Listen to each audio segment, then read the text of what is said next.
안식일입니다. 오늘은 경계선이라는 제목으로 말씀의 은혜를 나누기를 원합니다.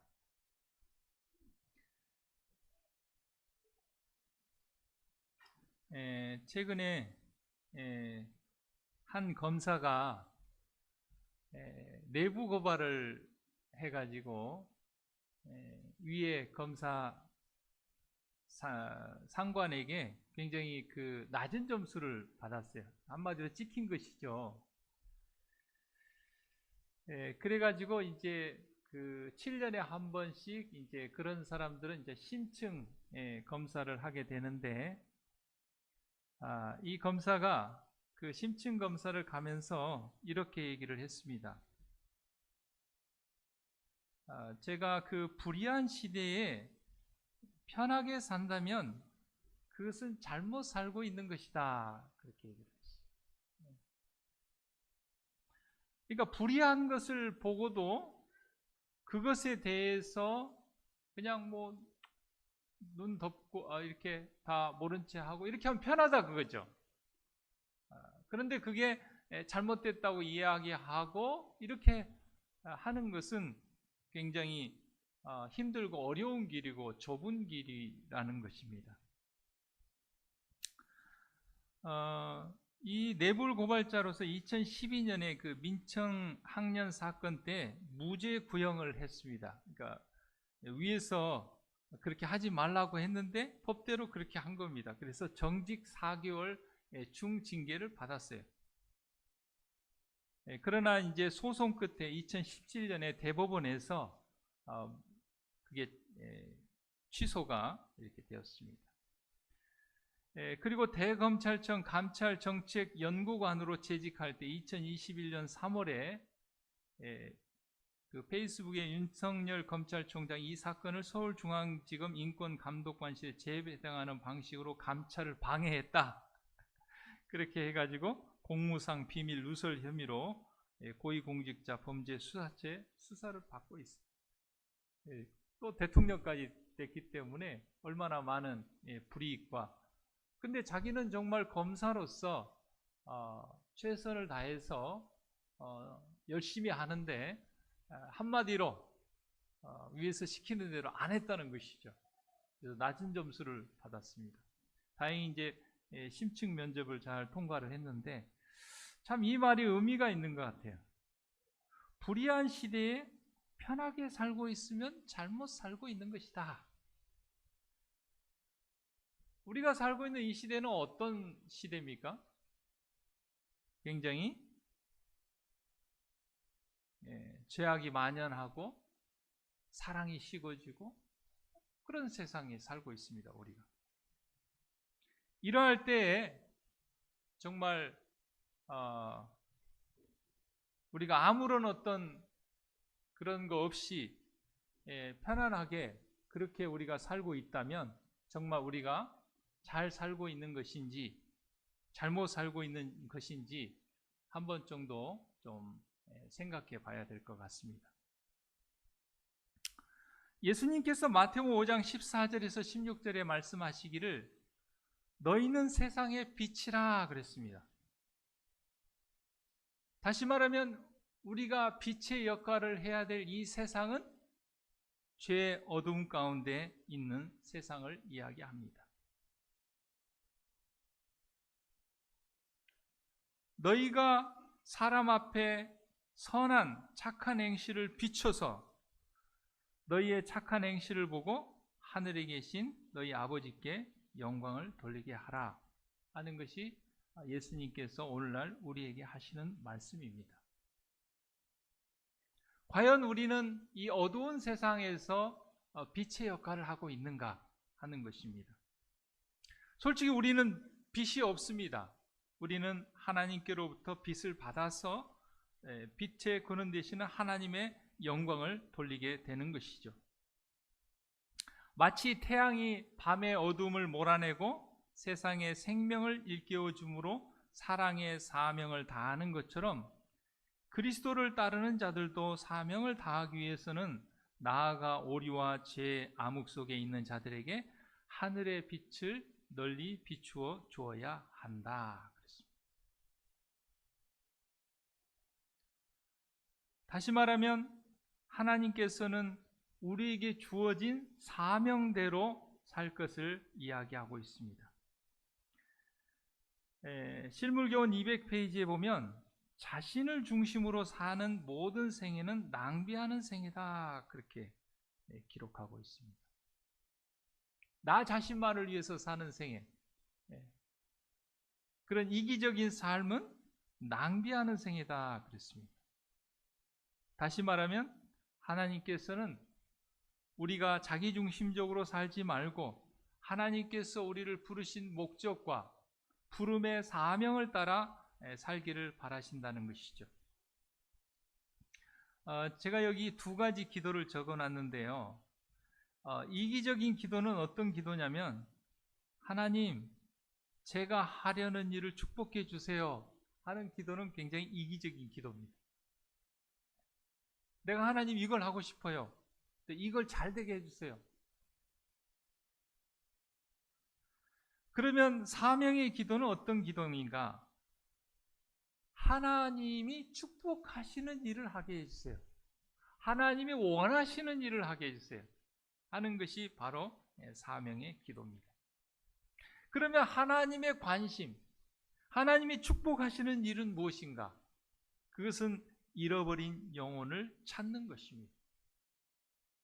그것이 우리의 사명이고 하나님께서 우리를 부르신 부름의 목적입니다. 그것이 바로 세상의 빛의 역할을 하는 것입니다. 사랑하는 성도 여러분, 오늘 예수님께서 말씀하신 것처럼 우리가 자기 중심으로 사는 낭비하는 생애가 아니라 하나님께서 가장 관심을 가지고 계시는 잃어버린 영혼을 찾는 세상의 빛의 역할을 하는 저와 여러분이 되기를 간절히 바랍니다. 하나님, 제가 하나님이 원하시는, 하나님이 가장 관심을 가지시는, 하나님이 축복하시는 그 일을 할 수 있도록 도와주세요 하는 기도가 우리 기도의 첫 번째 기도가 되기를 간절히 바랍니다. 우리 모두는 매일마다 암세포가 우리 몸에 생긴다고 합니다. 우리가 암 환자가 아니라 할지라도. 그런데 우리가 암 환자가 되지 않는 것은 우리 안에 있는 암세포를 죽이는 그 킬러세포가 있어서 그 킬러세포가 매일매일 우리 몸 안에서 생겨나는 그 암세포들을 다 죽여주기 때문에 우리는 암 환자가 되지 않는다고 합니다. 그런데 만약에 그 암세포를 죽이는 그 킬러세포가 예를 들면 좀 약해져서, 면역력이 약해져서 제 역할을 하지 않게 되면 우리는 암에 걸리게 된다는 것이죠. 마치 경찰이 도둑이나 살인자를 잡지 않고 본체 만체 하는 것과 같은 것이다, 이렇게 표현을 했습니다. 이 세상은 계속해서 정말 영적인 암들이 생겨나고 있습니다. 하나님께서 우리에게 세상의 빛의 역할을 하라고 할 때 우리는 마치 암세포를 죽이는 그런 킬러세포와 같은 역할을 하는 것입니다.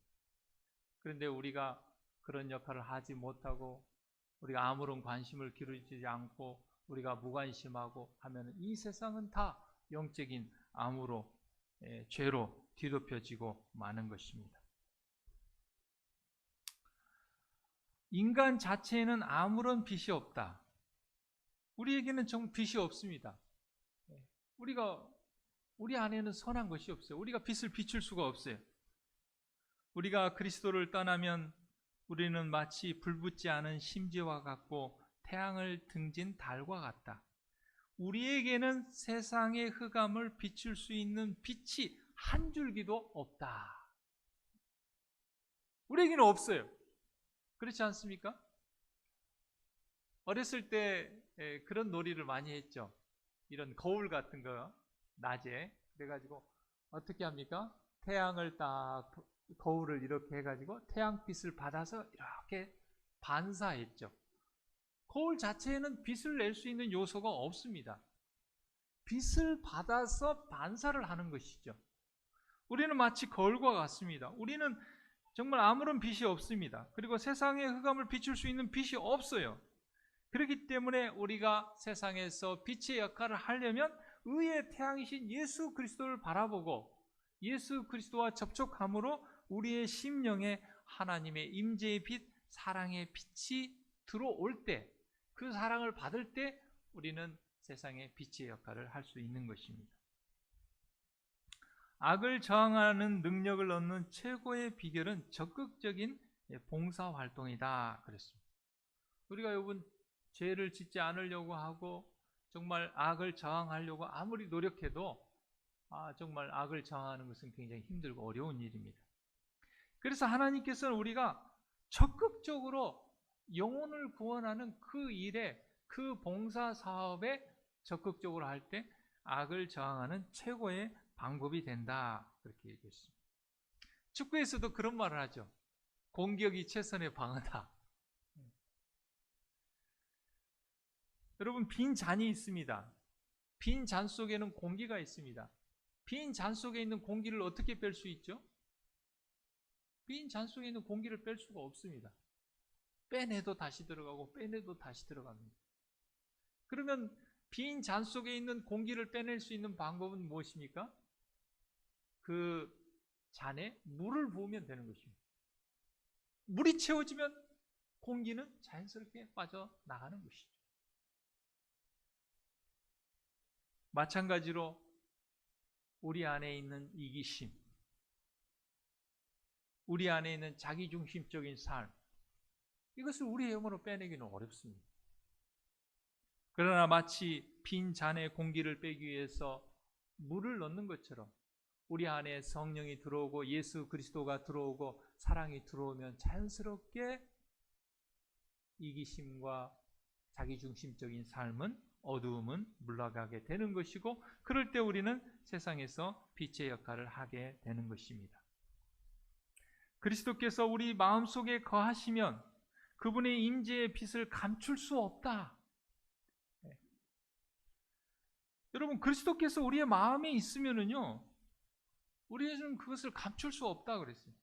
예레미야 20장 9절에서 보면 내가 다시는 여호와를 선포하지 아니하며 그 이름으로 말하지 아니하리라 하면 나의 중심이 불붙는 것 같아서 골수에 사무치니 답답하여 견딜 수 없다. 그렇게 했고, 그리스도가 내 안에 있으면, 그리스도의 사랑이 내 안에 있으면 이게 감출 수 없어요. 그런데 우리가 그리스도를 따르고 공헌하면서도 우리가 세상에 빛이 되지 못하고 있는 것은 생명의 능력이 우리에게서 떠났기 때문이다. 만일 우리에게 비출 만한 빛이 없다면 그것은 빛의 근원되는 분과 분리되었기 때문에 그렇다. 여러분, 우리가 선풍기가 있잖아요. 선풍기가 전원을 꽂아야 전기를 공급받아서 선풍기를 돌리잖아요. 그렇지 않습니까? 그래서 시원한 바람을 내잖아요. 그런데 전원에서 코드가 뽑혀 있으면, 전원으로부터 분리가 되면 그 선풍기는 그 기능을 하지 못하는 것입니다. 제가 최근에 읽었던, 이북으로 읽었던 그 김해남이라는 사람이 있는데, 책 제목은 만일 내가 인생을 다시 산다면 하는 그런 제목인데, 이분은 그 정신과 의사입니다. 굉장히 열심히 살았어요. 그런데 40대에 파킨슨 병으로 굉장히 그 병원도 문을 닫고 자기 혼자 이렇게 거동하기도 힘든 그런 가운데 놓여 있었어요. 굉장히 좌절감도 느끼고 정말 우울함도 느끼고 생명에 대한 그런 여러 가지 포기하고 싶은 마음도 들었습니다. 그러나 그는 그것을 이겨냈어요. 그러면서 그가 이렇게 이야기를 했습니다. 벌써 40이 넘어버린 하루하루 잘 버텨내고 있지만 가끔은 힘들고 외로운 사람들에게 해주고 싶은 이야기가 딱 하나가 있다. 하나의 문이 닫히면 또 다른 문이 열린다. 이 말을 해주고 싶다는 거예요. 그 엄청난 그 좌절감을 느끼고 정말 그 건강하면 1, 2분이면 갈 화장실을 몸을 움직일 수 없어서 한 발짝을 뗄 수 없어서 막 몸부림치면서 몇십 분이 20분, 30분이 걸리는 그런 엄청난 그런 좌절 중에서도 그가 소망을 찾고 희망을 찾고 그러면서 그가 정말 힘들고 외로운 사람에게 정말 해주고 싶은 말이 있다면 하나의 문이 닫혔을 때 결코 포기하지 말라. 또 다른 문이 열린다. 그러니 더 이상 고민하지 말고 재미있게 살았으면 좋겠다. 너무 인생을 힘들게 막 모든 세상의 짐을 다 짊어진 것처럼 그렇게 우울하게 살지 말라고 그렇게 이야기를 했어요. 물론 어려운 일이 없는 것이 아닙니다. 우리에게 어려운 일이 끊임없이 닿죠. 누가 아프기도 하고 사랑하는 사람을 죽음으로 이별하기도 하고 사고를 당하기도 하고 질병의 고난을 당하기도 하고 이 제약된 세상에 살면서 우리는 그런 것들을 우리가 경험하고 우리 주위에서 그런 것들을 많이 보게 됩니다. 그럴 때 하나의 문이 닫히면 또 다른 문이 열린다는 것을 기억하고 정말 너무 고민하지 말고 재미있게 살았으면 좋겠다. 자기가 너무 이렇게 좀 막 너무 험난하게만 모든 짐을 다 가지고 그렇게 살다 보니까 내가 만일 인생을 다시 산다면 좀 그렇게 살고 싶지 않다. 본인도 그렇게 고백하고 정말 그런 사람에게 그런 말을 해주고 싶다. 그렇게 이야기했습니다. 이 세상에는 우리의 믿음의 말을 듣기를 원하고 필요로 하는 사람이 굉장히 많이 있습니다. 이 세상에는 우리의 기도와 기도의 말을 들어야 될 사람들이 굉장히 많이 있습니다. 예수님과 함께 변화산에 올라갔을 때 베드로와 야고보와 요한이 예수님께 그렇게 얘기했어요. 예수님, 여기 너무 좋아요. 초막 짓고 여기 영원히 살면 좋겠어요. 그렇게 얘기했어요. 예수님께서 말씀하셨습니다. 아무리 여기가 편하고 좋아도 저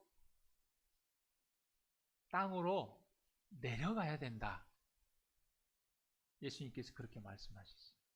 왜냐하면 저 아래에 우리의 믿음의 말, 우리의 기도의 말, 우리의 격려의 말을, 우리의 복음을 필요로 하는 사람이 있기 때문에 내려가야 된다. 예수님께서 그렇게 말씀하셨어요.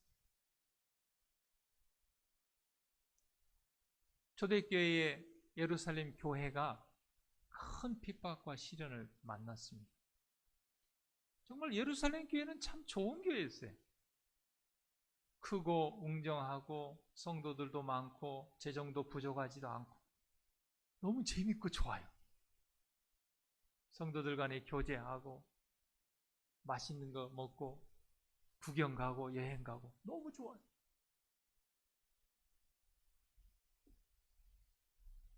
그런데 그들의 편안함에 취해서 그들의 도움을 필요로 하는 세상을 향하여 나가지 않은 것입니다. 그러면 어떻게 됩니까? 암세포가 그 암세포를 죽이는 그 킬러세포가 그 역할을 해야 되는데 그 역할을 하지 않으니까 세상은 계속 병들어가는 것이죠. 근데 예루살렘 교회 교인들은 어때요? 너무 좋아. 자기들 것만 너무 좋아요. 그래서 사단의 핍박을 하나님께서 허락하셨습니다. 왜요? 세상에 흩어져서 복음을 전하라고 그렇게 한 것입니다. 그래서 핍박과 곤란이 왔지만 그들은 세상으로 흩어질 수밖에 없었고 그들은 그들의 가진 복음을 세상에 전할 수밖에 없었던 것이죠. 예수님 당시에는 이기심과 교만과 편견이 거룩한 말씀의 수호자로 임명받은 백성들과 지상에 있는 다른 모든 민족들 사이에 견고하고 높은 장벽을 구축했다. 그랬습니다. 아까 마치 베드로, 야고보, 요한처럼 그런 이기적인 마음, 교만한 마음, 그 편견이 어떻게 합니까? 우리끼리 여기 너무 좋아. 그러니까 저 어려운데 내려가기 싫어. 이문정 검사처럼 어때요? 만약에 아유 나 상관에게 괜히 밉보이기 싫어. 나 점수 낮게 받기 싫어. 그래서 불의를 보고도 뭐예요?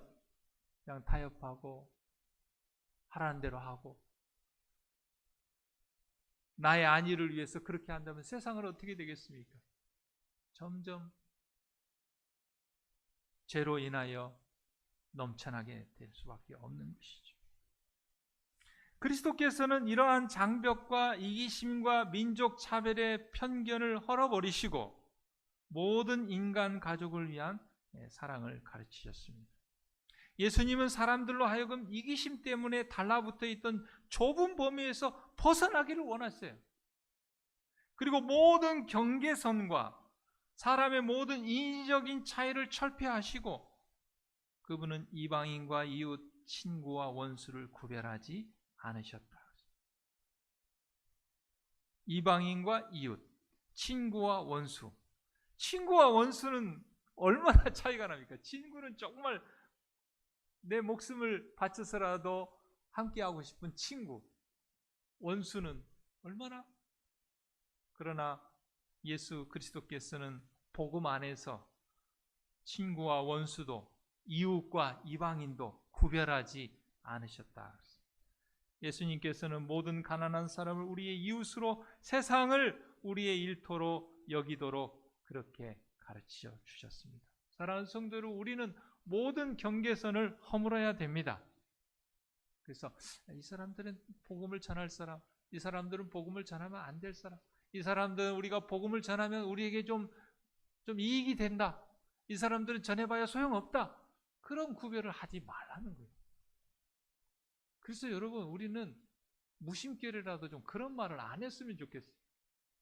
돈을 1,000만 원을 들였는데 한 명밖에 구원하지 못했다, 돈이 아깝다, 그런 말을 하지 않으면 좋겠어요.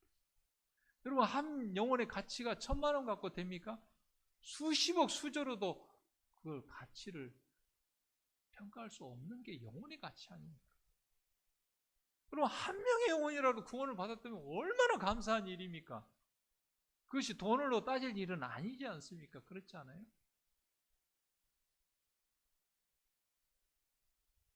하늘에서는 하늘을 다 비우고 한 명의 영혼이라도 구원하기 위해서 예수님을 이 땅에 보내셨잖아요. 우리가 어떤 경제적인 논리로 어떤 그런 효율성이나 이런 걸로 우리가 영혼의 가치를 따진다면 우리는 여전히 예수님께서 허무신 그 경계를 세우고 있는 것이죠. 그럼 우리는 세상의 빛이 될 수 없습니다. 예수님께서 의인을 부르러 온 것이 아니요 죄인을 부르러 오셨다. 제1차 세계대전 중에 한 군인이 전사를 했습니다.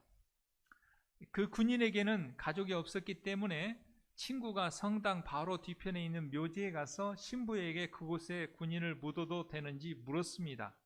그때 신부님은 그 군인이 천주교 신자인지 물었습니다. 친구는 천주교 신자는 아니고요 개신교도입니다라고 대답을 했습니다. 신부는 그러면은 울타리 밖에 묻으라고 그랬습니다. 아마 울타리 안은 이제 천주교인들이 묻히고 울타리 밖은 천주교인이 아닌 사람이 묻히는 곳이었나 봅니다. 전쟁이 끝나고 친구는 무덤을 다시 찾았습니다. 울타리 밖에서 아무리 찾아도 찾을 수가 없었습니다.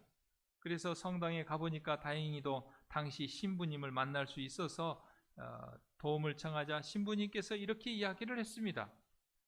울타리 밖에 당신의 친구를 묻으라고 말하고 나서 마음이 편하지 않았습니다. 그래서 울타리를 밖으로 옮겨서 당신의 친구가 우리 중에 한 사람이 되도록 했습니다. 사랑하는 성도 여러분, 우리가 쌓아놓은 이 울타리를 좀 밖으로 이렇게 좀 더 넓혔으면 좋겠습니다. 광주중앙교회, 우리 광주중앙교회, 우리 교인, 이런 울타리를 좀 이렇게 좀 넓혀서 점점 넓혀서 정말 울타리의 경계선을 예수님께서 허무셨던 것처럼 그 경계가 없는, 여러분 복음은 경계가 없지 않습니까?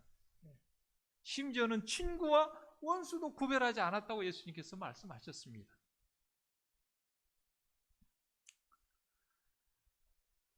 꾸준히 참아낸 시련,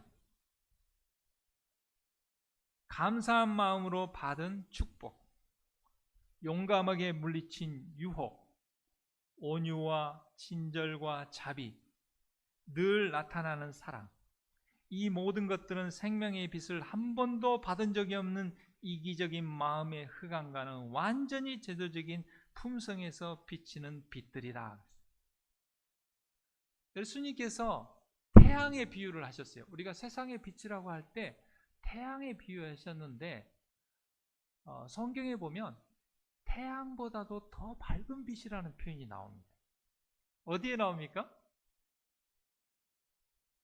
바울이 다메섹 도상에서 예수님을 만날 때 그 예수님의 품성의 영광의 빛이 태양빛보다도 더 밝았다, 그렇게 표현을 했습니다. 그리스도로부터 나오는 그 품성의 빛은 태양빛보다도 더 밝은 빛입니다. 눈에 보이는 태양은 이 세상의 어두움을 몰아내지만 예수 그리스도로부터 오는 그 품성으로부터 나오는 그 빛은 각 사람 이기적인 마음의 그 죄들과 흑암을 물리치는 그런 강력한 빛입니다. 그런 빛은 어떤 빛이에요? 꾸준히 참아낸 시련.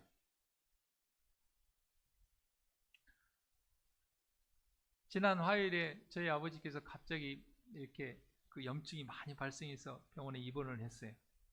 그래서 제가 한 금요일까지 이렇게 간병을 하다가 통합 간병하는 그 병원으로 이렇게 옮겼습니다. 밤에 이렇게 누워서 이렇게 아버지를 간호하면서 있는데요. 불현듯 화가 올라와요. 어떤 화가 올라와요? 아니, 자식이 5이나 되는데 왜 나 혼자만 고생을 하고 나 혼자만 이렇게 신경을 써야 되는가? 왜 다른 자식들은 좀 와서 못 오면 좀 간병비라도 좀 보내지, 그런 생각이 막 올라오는 거예요. 그런데 한편으로 이렇게 가만히 생각해 보니까요,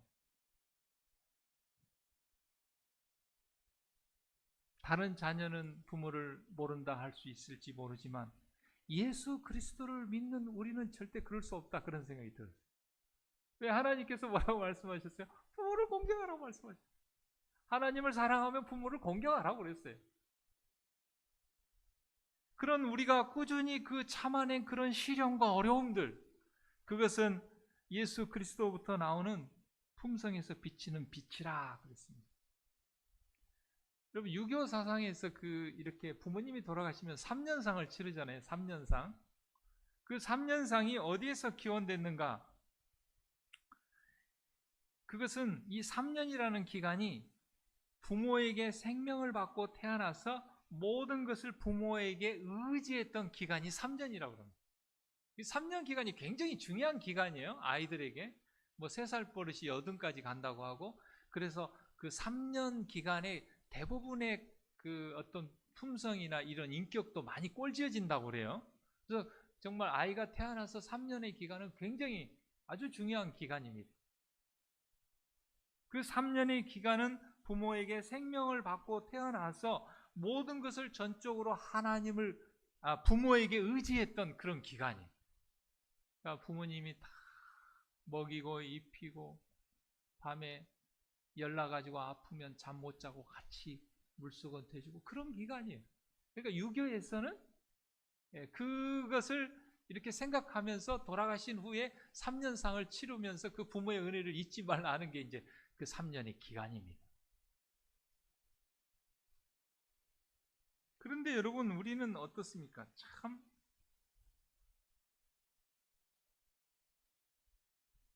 잊어버리죠.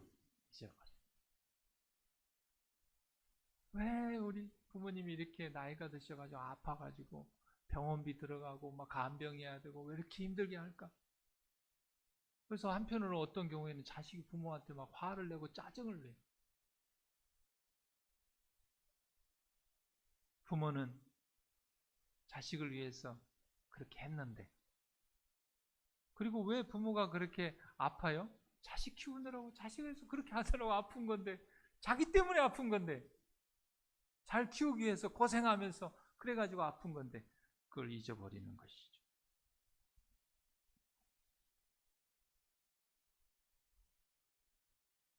전도사님, 그 동영상 준비한 거 좀 한번 틀어주겠습니까? 우리 호남 앞에서 목회하다 미국으로 가서 목회하고 있는 우리 이일의 목사님이라고 있는데, 그 둘째가 이렇게 앞면 쪽에 이 뼈가 정확하게 이렇게 형성이 안 돼서 굉장히 큰 장애를 가지고 태어났는데, 최근에 참 아이와 함께 부르는 찬양이 참 감동적이더라고요. 제가 병원에서 그 찬양을 보는데 좀 눈물이 나더라고요. 이런 상황에서도 하나님을 찬양할 수 있는 그 힘이 어디서 나올까? 정말 그 하나님께서로부터 나온 것이 아닌가 그런 생각을 했어요. 솔직히 뭐 그런 상황에서 막 감추고 얘기도 안 하고 막 쉬쉬하고 그럴 것인데, 그렇게 하지 않고 이렇게 페이스북에 그것을 올리고 하나님을 찬양하는 그 동영상을 좀 잠깐 한번 보도록 하겠습니다. 찬양.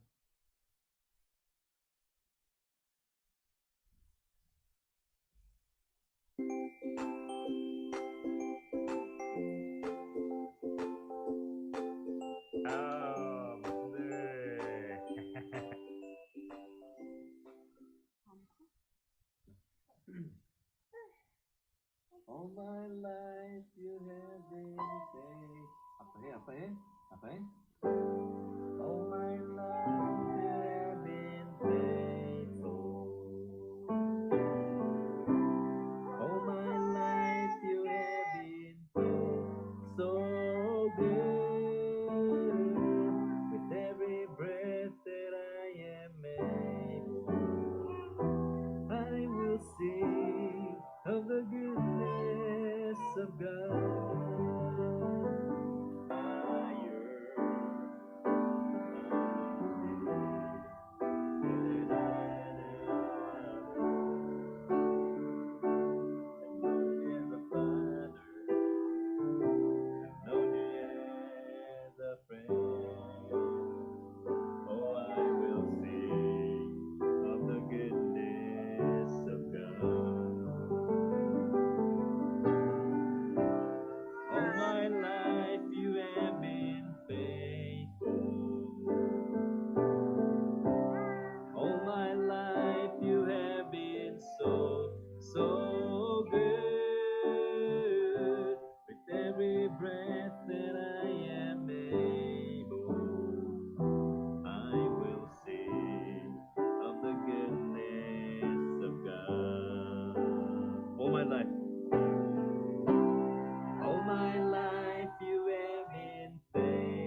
어떻게 저런 상황에서도 하나님의 선하심이라고 이야기할 수 있고 하나님의 선하심을 찬양하자고 이야기할 수 있을까?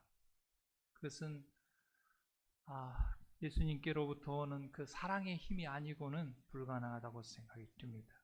그런 시련과 고난 중에서도 하나님을 찬양하는 그 빛은 태양빛보다도 더 밝은 빛이고 그 빛은 이 세상에 있는 이기적인 마음의 흑암을 녹여주는 것입니다. 저도 저희 형제들한테 가졌던 그런 불평의 마음, 이런 억울한 마음, 그런 것들이요. 그 동영상과 찬양을 보니까 녹더라고요. 참, 우리 이일의 목사님은 내가 지금 당하는 시련, 이건 아무것도 아니구나. 내가 이 불평할 일이 아니구나. 하나님의 선하심을 찬양해야 되는구나 하는 생각을 갖게 되었습니다. 저는 여러분들에게 엘렌 화이트 부인의 자서전을 꼭 좀 읽어보기를 권합니다. 1860년 어린 허버트 아들을 잃었습니다. 몇 개월 만에. 그리고 16살에 큰아들을 잃었습니다. 그러나 하나님께서 우리의 비통한 사별을 위로하셔서 우리는 믿음과 용기를 가지고 그분께서 우리에게 맡기신 사업을 밀고 나갔으며 지금으로 헤어진 우리 아들들을 질병과 죽음이 결코 없을 세상에서 다시 만날 찬란한 희망으로 위로를 받았다. 여러분, 엘렌 화이트 부인은 정말 복음을 전하다가 두 아들을 잃었습니다. 16살 된 그 귀한 큰아들을 잃었습니다. 불과 몇 개월밖에 안 된 막내 아이를 잃었습니다. 그러나 그는 좌절하지 않았습니다.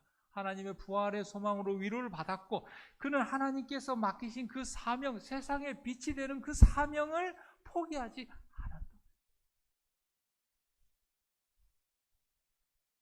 우리는 사랑하는 헨리가 몹시도 그립다. 우리는 어디서나 그 아이 생각뿐이다.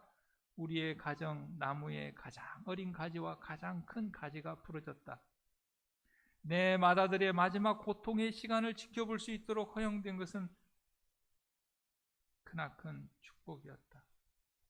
내 아름다운 명창이 죽었구나. 그의 목소리가 더 이상 우리 가족 재단에 초청할 수 없게 되었구나. 그의 섬세한 연주로 울려 나오는 선율을 이제 더 이상 들을 수 없겠구나. 그의 재빠른 손과 발이 우리의 심부름을 할 수 없게 되었구나. 그렇지만 우리는 그 부활의 아침을 기쁨으로 기다리노라. 엘렌 화이트 부인의 좌우명은 녹슬어 없어지기보다는 닳아서 없어지기를 원한다. 어차피 우리가 녹슬어 없어질 인생인데 차라리 세상의 빛으로 복음을 전하는 그 일에 내가 닳아서 없어지기를 원한다 하며 그는 그러한 삶을 살았고 세상의 빛으로의 사명을 아마 다했다고 생각이 듭니다. 사랑하는 성도 여러분, 우리에게 각 개인마다 어떤 십자가가 있고 어떤 어려움이 있습니까? 결코 좌절하지 마시고 하나의 문이 닫혔다면 하나님께서는 또 다른 문을 열어주실 것입니다. 그리고 태양빛보다도 더 밝은 빛으로 세상의 빛이 되기를 바라십니다. 세상의 빛과 소금의 역할을 다하는 저와 여러분이 되기를 간절히 바랍니다.